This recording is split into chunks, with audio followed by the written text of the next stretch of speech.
சித்தர் இலக்கிய மையத்தினுடைய 23ஆம் ஆண்டு தொடக்க விழா. 22 ஆண்டுகளாக தொடர்ச்சியாக பயணப்பட்டிருக்கக்கூடிய இந்த சித்தர் இலக்கிய மையம் என்கின்ற அமைப்பு ஆண்டுதோறும் மாணவர்களுக்கு, கல்லூரி மாணவர்களுக்கும் சரி, பள்ளி மாணவர்களுக்கும் சரி, போட்டிகள் நடத்தி அதற்கு சித்தர்களை பற்றிய சிந்தனையை இளம் தலைமுறைக்கு கொண்டு செலுத்துவது அந்த சித்தர் இலக்கிய மையத்தினுடைய ஒரு தலையாய கடமையாக எடுத்து செய்து வருகிறோம். அந்த விதத்தில் இன்று இந்த தொடக்க விழாவும் இந்த மாணவர்களுக்கான ஒரு போட்டியும் சேர்ந்து நாங்கள் நடத்தியிருக்கிறோம். இந்த விழாவிற்கு வந்திருக்கக்கூடிய அனைவரையும் முதலில் வரவேற்பதில் மிக்க மகிழ்ச்சி அடைகின்றேன். இந்த சித்தர் இலக்கிய மையத்தை 22 ஆண்டுகளுக்கு முன்பாக தொடங்கி அதனுடைய நிறுவனராக இருக்கக்கூடிய அரங்க ராமலிங்கம் ஐயா அவர்கள் மிகச்சிறந்த ஒரு சிந்தனையோடு இந்த இலக்கிய மையத்தை முதலில் ஆராய்ச்சி மையமாக அதை உருவாக்கி பன்னெடுங்காலம் தொடர்ந்து நடத்த முடிவு செய்து, இது 100 ஆண்டுகள் ஆனாலும் இதனுடைய கொள்கையும் இதனுடைய இலக்கும் மாறாமல் பயணிக்க வேண்டும் என்கின்ற ஒரு திட்டத்தோடு அவர்களுடைய மாணவர்களுக்கு இந்த கருத்தை பரப்பி இந்த சித்தர் இலக்கிய மையத்தை தொடர்ச்சியாக நடத்துவதற்கு வழிகாட்டி கொண்டிருக்கின்றார். அவரை பற்றி பேச வேண்டுமென்றால் நிறைய பேசிக்கொண்டே இருக்கலாம். குறிப்பாக சில விடயங்கள் சொல்ல வேண்டுமென்றால், அவர் சென்னை பல்கலைக்கழகத்தினுடைய தமிழ் துறையினுடைய தலைவராக பன்னெடுங்காலம் இருந்து பல ஆய்வு மாணவர்களை உருவாக்கி இந்த ஆய்வு மாணவர்கள் அனைவருமே பல இடங்களில் கோலோச்சி கொண்டிருக்கின்றார்கள் இவருடைய பெயரை. அந்த விதத்தில் இவருடைய ஆற்றல் என்பது இவருடைய மாணவர்கள் மூலமாக, அவர்கள் இப்போது பேராசிரியர்களாக இருக்கிறார்கள், அவர்கள் மூலமாக மாணவர்களுக்கு இன்னும் உலகம் முழுவதும் சென்று கொண்டிருக்கின்றது. அது தவிர இந்த சித்தர் இலக்கியத்தை மட்டும் அல்லாமல் தமிழனுடைய ஆழமான தொன்மைகளை எல்லாம் ஆராய்ந்து உலகிற்கு பரப்பி கொண்டிருக்கின்றார். குறிப்பாக ஒன்றே ஒன்று சொல்ல வேண்டும் என்றால், திருமூலர் திருமந்திரம் உங்களுக்கு எல்லாம் தெரியுமா? மாணவர்களுக்கு திருமூலர் எழுதிய திருமந்திரம், அந்த திருமந்திரத்துல 3000 பாடல்கள் உண்டு. அந்த 3000 பாடல்களையும் 108 வாரங்கள் தொடர்ச்சியாக ஒரு கோவிலில் பிரசங்கமாக செய்து அப்படிங்கிறது, அதாவது அதனுடைய ஒவ்வொரு வாரமும் அதனுடைய அடிப்படை கருத்தை தொடர்ச்சியாக செய்வது 108 வாரங்கள். இன்னும் கைதட்டிடாதீங்க, இன்னும் இருக்கு. இந்த 108 வாரங்களை 12 முறை தொடர்ச்சியாக செய்த பெருமை அரங்கராமலிங்கம் ஐயா அவருக்கு உண்டு. அது விருதுகளை எடுத்து பேச ஆரம்பிச்சா அதுவும் நிறைய நேரம் போகும். அண்மையில பெற்ற விருது அப்படின்னாச்சுன்னா தமிழக அரசினுடைய மிகச்சிறந்த இலக்கியத்திற்கான விருதினை பெற்றவர் அரங்கராமலிங்கம் ஐயா அவர்கள் இந்த நிகழ்வில் தலைமை ஏற்று உங்களை எல்லாம் வாழ்த்துவதற்காக வந்திருக்கிறார்கள். அவர்களை வருக வருக என்று வரவேற்று நான் அமைகிறேன். அடுத்ததாக இந்த நிகழ்வின் சிறப்பு விருந்தினர், இந்த சிறப்பு நிகழ்வினுடைய கதாநாயகராக விளங்கி கொண்டிருக்கக்கூடிய மருத்துவர் கணபதி ஐயா அவருக்கு எண்ணற்குரிய பேராசிரியர். சித்த மருத்துவ கல்லூரி முதலில் தொடங்கப்பட்ட போது அதனுடைய 2வது பேட்ச்னு சொல்லுவாங்க. முதல் நிலையிலேயே அவர் சித்த மருத்துவம் பயிற்று, அதாவது சித்த மருத்துவம் அதற்கு முன்பாக பாரம்பரிய முறையில் வந்து கொண்டிருந்தது. 1964ஆம் ஆண்டுக்கு பின்பாக கல்லூரி பாடத்திட்டமாக அது மாறியது. அந்த மாதிரி கல்லூரி பாடத்திட்டமாக மாறிய போது முதல் நிலையிலேயே அந்த கல்வியை கற்றவர். அதன் பின்பாக அவர் எம்டி, அதாவது மேற்படிப்பு முடித்த பிறகு நிறைய மாணவர்களை, சித்த மருத்துவ மாணவர்களை நிறைய பேரை உருவாக்கியவர். அவருடைய மாணவர் என்று சொல்லிக் கொள்வதில் நானும் பெருமைப்படுகிறேன். பல இடங்களில் அவருடைய ஆற்றல் பிரதிபலிப்பதை நான் பார்த்து கொண்டு வருகின்றேன். அவருடைய சாதனைகள்னு ஏராளமா சொல்லிட்டு போகலாம். ஐயா தலைமை அரங்கராமலிங்கம் ஐயா மாதிரியே கணபதி ஐயாவை பத்தியும் அவருடைய பெருமை நிறைய சொல்லிட்டு போகலாம். HIV AIDS அச்சுறுத்தலாக வரும்போது மருத்துவர் தெய்வநாயகம் ஐயா அவர்களோடு இணைந்து சென்னை மருத்துவக் கல்லூரியிலும் சரி, தாம்பரம் நெஞ்சக நோய் மருத்துவமனையிலும் சரி, அப்பெல்லாம் ஆன்டி ரெட்ரோவைரல் கிடையாது. அதாவது டிபி ஹாஸ்பிட்டலுக்குள்ளேயே HIV நோயர்கள் நிறைய வருவாங்க. அப்போ ஆன்டி வைரல் ட்ரக்னு சொல்லுவாங்க. இப்ப நிறைய இருக்குது. அது வருவதற்கு முன்பாகவே சித்த மருந்தின் மூலமாக கிட்டத்தட்ட ஏராளமான நோயர்கள், குறைந்தபட்சம் மருத்துவர் தெய்வநாயகம் ஐயா அவர்கள் 60,000 நோயர்களை இந்த HIV பாதிக்கப்பட்டவர்களுடைய வாழ்வினை மீட்டு கொடுத்தவர். அந்த விதத்தில் அவரோடு இணைந்து பணியாற்றி இந்த சித்த மருத்துவத்தை உலகத்திற்கு பரப்பிய பெருமை டாக்டர் கணபதி ஐயா அவர்களை சாரும். அது மாதிரி இந்த சித்த மருத்துவம் தமிழகத்துக்குள்ளேயே இருந்துடக்கூடாது அப்படிங்கிறதுக்காக அண்மை மாநிலமாக இருக்கக்கூடிய கேரளா, அதுல ஒரு சித்த மருத்துவக் கல்லூரி தொடங்க வேண்டும் என்கின்ற எண்ணம் வரும்போது இவர் அங்கு சென்று ஒரு பாடத்திட்டத்தை வடிவமைத்து வேறு மாநில மாணவர்கள் இந்த சித்த மருத்துவத்தை கற்க வேண்டும் என்பதற்காக அதனை வழிகோட்டியவர். அதன் பின்பாக ஸ்ரீலங்கா, இலங்கையிலும் 2 மருத்துவக் கல்லூரிகள் உண்டு. அந்த 2 மருத்துவக் கல்லூரிக்கும் உள்ள பாடத்திட்டத்தை வடிவமைத்து முழுமையாக சிறந்த சித்த மருத்துவர்கள் உருவாவதற்கு, அவர் சிறந்த மருத்துவர் மட்டுமல்லாமல் சிறந்த பேராசிரியர்கள் மட்டுமல்லாமல் இனி வரக்கூடிய யாராக இருந்தாலும் சித்த மருத்துவத்தை முழுமையாக கற்பதற்கான அந்த பாடத்திட்டத்தை வடிவமைத்து கொடுத்த ஒரு பேர் ஆளுமைதான் இன்று நமக்கு சிறப்பு விருந்தினராக இங்கு வந்திருக்கிறார்கள். உங்கள் எல்லோரின் சார்பாக வருக வருக என்று வரவேற்பதில் மிக்க மகிழ்ச்சி அடைகின்றேன். அதுக்கப்புறம் இந்த கல்லூரியினுடைய இயக்குனர், மேலாண்மை இயக்குனர் சேதுரத்னம், முனைவர் சேதுரத்னம் அவர்கள்.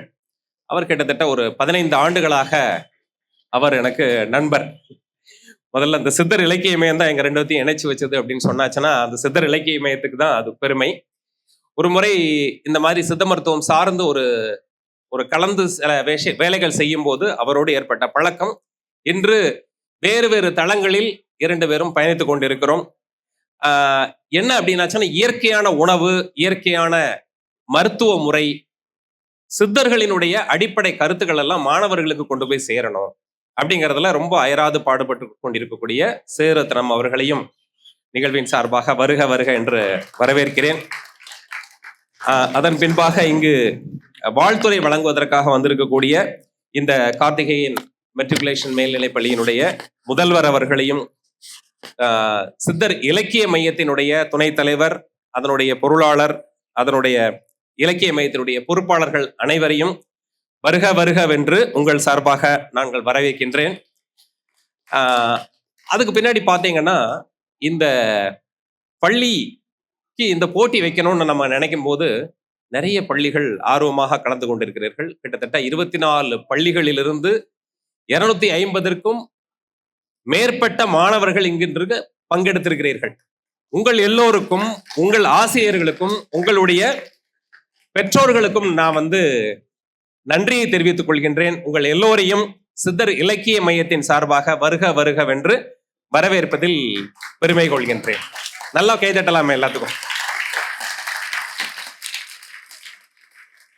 அதுக்கப்புறமா பாத்தீங்கன்னா எல்லா பள்ளியில இருந்தும் எல்லாருக்கும் வாய்ப்பு கொடுக்கணும் தான். ஆனால் நேரக்குறைவு காரணமாக ஒரு சிலரையே இங்கு அவர்களுடைய திறமையை வெளிக்காட்டுவதற்கான வாய்ப்பை நாம் இந்த மேடைக்கு அமைத்து கொடுக்க முடியும். நீங்களே பார்த்திருப்பீர்கள், இயல், இசை, நாடகம் எல்லாமே இந்த அடுத்த தலைமுறைக்கு கொண்டு செல்லும்.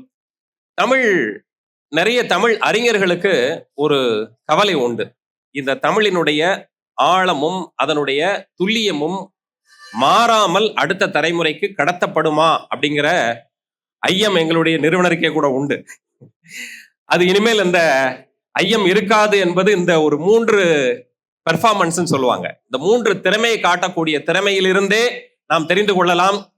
1000 அல்ல, 2000 அல்ல, 1,00,000 ஆண்டுகள் ஆனாலும் தமிழருடைய பெருமை அழியாது என்பதை காட்டியிருக்கக்கூடிய அந்த குழந்தைகளுக்கு உளமாற சித்தர் இலக்கிய மையம் அவர்களுக்கு வாழ்த்தினை தெரிவித்துக் கொள்கிறது. சரி, இதெல்லாம் சொல்லிட்டோம், எல்லாத்தையும் வரவேற்றுட்டோம். இதுக்கு உங்களை எல்லாத்தையும் இங்க வரவழைச்சு ஒரு முக்கிய புள்ளியாக இருந்த ஒருவரை உங்களுக்கு நான் சொல்ல வேண்டும். சித்தர் இலக்கிய மையத்தினுடைய செயலர், செயல் வீரர் என்றே சொல்லுவோம். ஐயா வாங்க, உங்களை பத்தி தான் பேசுறோம், வாங்க. அவர் பாருங்க, அவரை பத்தி பேசும்போது கூட அவரை பத்தி கவலையப்பட மாட்டார். அங்க ஏதோ ஒரு வேலை உண்டு அப்படின்னா போயிட்டு இருப்பாரு. மிகுந்த கர ஒலியை அவருக்கு எழுப்பி ஆகவே வேண்டும். எல்லாரும் நம்ம உட்கார்ந்துருக்கிறோம் அப்படின்னாச்சுன்னா ஒரே புள்ளி அவர் தான். நான் கூட சொல்லது உண்டு, இப்ப சமீபத்துல 2வது PhD வாங்கியிருக்கிறார். முதல் PhD ஏற்கனவே முடிச்சிட்டாரு, 2வது PhD வாங்கியிருக்கிறார். ஏன்னா குளோனிங் முறையில நீங்க 2 பேரை வச்சுட்டு ஒரு ஆளை ஒரு இடத்துக்கும் இன்னொரு இடத்துக்கு இன்னொரு ஆளையும் அனுப்பிச்சிடுறீங்களான்னு எனக்கு ஆச்சரியம் உண்டு. எந்த வேலை நம்ம சொன்னாலும் மறுநாள் காலையில வந்துடும். எனக்கு ஒரு சின்ன ஒரு தகவல் வேணும்னு கேட்டு ஏதாவது ஒரு குறுஞ்செய்தி வாட்ஸ்அப் தெரியும் இல்லையா, அதுக்கு அனுப்பிச்சோன்னா மறுநாள் காலையில தகவல் வந்துடும். ஏதாவது ஒரு நிகழ்வுக்கு நீங்க வந்து பேசணும்னு சொன்னாச்சுன்னா ஒரு நாள் இல்ல 2 நாள் கொடுத்தா, அரை நாள் கொடுத்தா கூட அந்த நிகழ்வில் மிக சிறப்பாக பேசக்கூடிய ஆற்றல் படைத்தவர். செம்மொழி தமிழாய்வு மத்திய நிறுவனம் அப்படின்னு ஒரு நிறுவனம் இருக்குது. எல்லாரும் நிச்சயமா நீங்க போய் பார்க்க வேண்டிய ஒரு நிறுவனம். நீங்க நிறைய பள்ளியில இருந்து வந்திருப்பீங்க, ஆசிரியர்கள்லாம் நிச்சயம் கவனிச்சுக்கோங்க. செம்மொழி தமிழாய்வு மத்திய நிறுவனம், அந்த நிறுவனத்திற்கு ஒரு நாள் முழுவதும் நீங்க போய் அங்க செலவிடும் அளவுக்கு அங்க அழகான ஒரு நூலகம் இருக்குது. அங்க இருக்கக்கூடிய ஒரு விஷயத்தை வச்சு நீங்க இந்த மாணவர்களுக்கு நாடகம், நாட்டியம் இதையெல்லாம் நீங்க பதிவு செய்து உலகம் முழுவதும் பரப்புவதற்கான வாய்ப்புகளை அந்த தளம் ஏற்படுத்தி கொடுக்கிறது. மைய அரசின் கீழ் செயல்படக்கூடிய நிறுவனம். அந்த நிறுவனத்தில் பல நூல்களை சிறப்பாக இவர் வடிவமைத்து அங்கு கொடுத்ததற்காக மைய அரசிலிருந்து மிகச்சிறந்த பாராட்டெல்லாம் அவருக்கு கிடைத்திருக்கிறது. அண்மையில் தான் 2வது PhD முடிச்சாரு. அந்த இலக்கியத்திற்கான ஒரு மிகச்சிறந்த நூலை வடிவமைத்ததற்காக 2024ஆம் ஆண்டு பாரதியார் தினம் அன்று கவர்னர் மாளிகையில் அவருக்கு மிகப்பெரிய ஒரு விருதும் கிடைத்திருக்கிறது என்பது ஒரு கூடுதல் பொறுப்பு. நிறைய சொல்லிட்டே போகலாம். அது மாதிரி இதெல்லாம் விருதெல்லாம் ஒரு பக்கம் இருக்கட்டுங்க. அடுத்த மாணவர்கள் இந்த சித்தர்களுடைய தகவலை கொண்டு செல்ல வேண்டும். எதுக்காக கொண்டு செல்லணும்? இது சித்தர் இலக்கிய மையத்தினுடைய இலக்கும் அதுதான். என்னன்னா இந்த மாணவர்கள் முழுமையாக இந்த சித்தர்கள் நமக்கு 2000-3000 வருஷத்துக்கு முன்னாடியே கொடுத்த விஷயத்த மாணவர்கள் தங்களுடைய வீட்டுல பயன்படுத்தி கொள்ளணும். என்ன பண்ணணும் அப்படின்னா, நீங்க படிச்சிருப்பீங்க நிறைய அந்த பாடல்கள், உங்களுக்கு அந்த ஒப்புவித்தல் போட்டியிலையும் சரி, நீங்க கட்டுரை போட்டியிலையும் சரி, பேச்சு போட்டியிலையும் சரி நிறைய படிச்சிருப்பீங்க. இவையெல்லாம் வாழ்க்கை முறையாக மாற வேண்டும் என்பதுதான் சித்தர் இலக்கிய மையத்தினுடைய ஒரு எதிர்பார்ப்பு.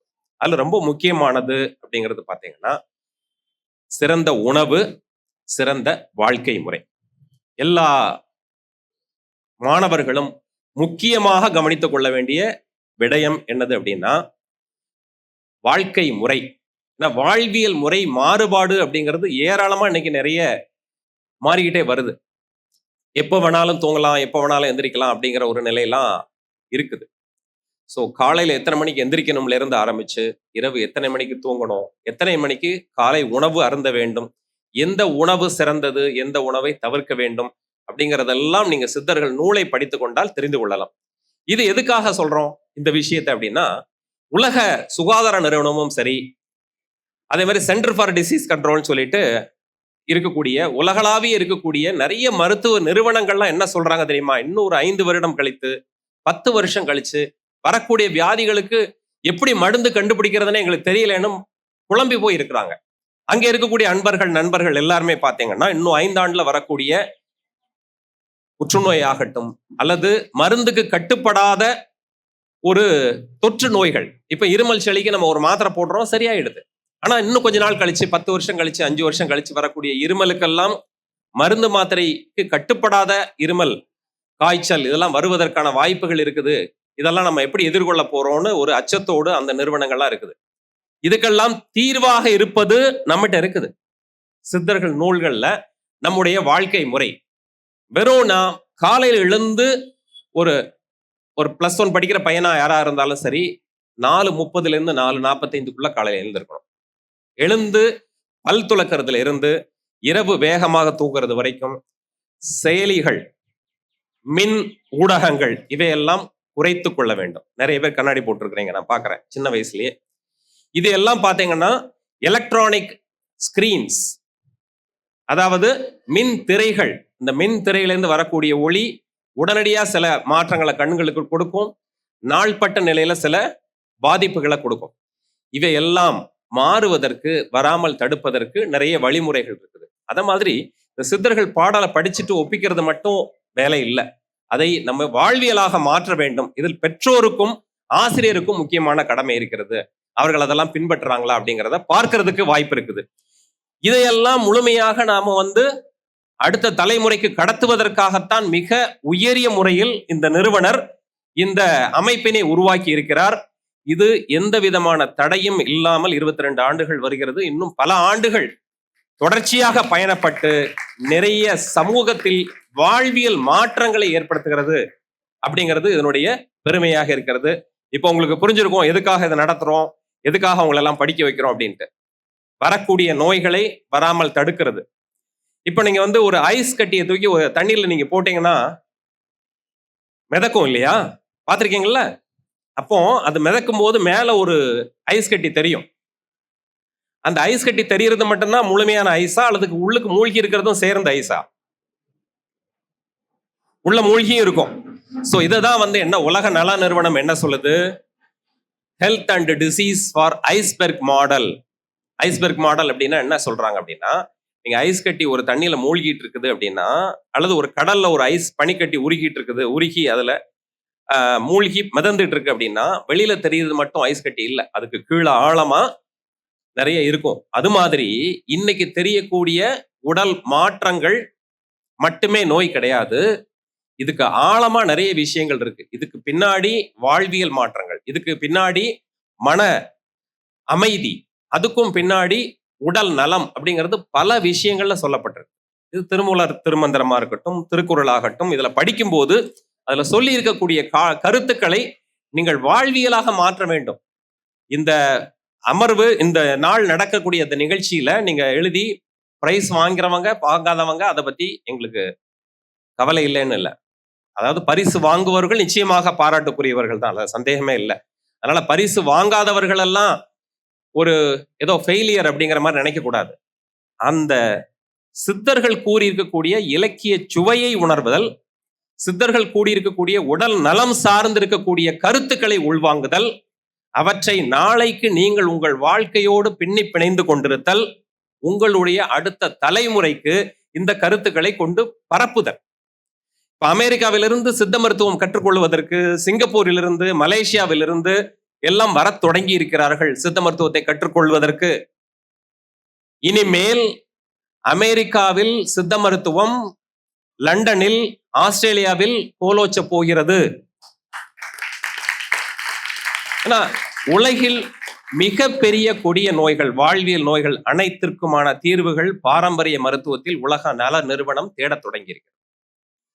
நல்லாக குறித்துக் கொள்ளுங்க. நாம சித்த மருத்துவத்துல படிக்கிறோம், நாம தமிழ்நாட்டை வாழ்றோங்கிறதுக்காக சொல்லல. உலகத்தில் இருக்கக்கூடிய அத்தனை பாரம்பரிய மருத்துவத்தையும் அறிந்தவன் என்கின்ற முறையில் நான் சொல்கின்றேன். எந்த ஒரு மரபு மருத்துவத்திலும் இல்லாத ஆழமான கருத்துக்கள் நம்முடைய மரபு மருத்துவத்தில் இருக்கிறது. அதைத்தான் நீங்கள் படித்திருக்கிறீர்கள். அதில் தான் நீங்கள் இன்று பரிசு வாங்க போகிறீர்கள்.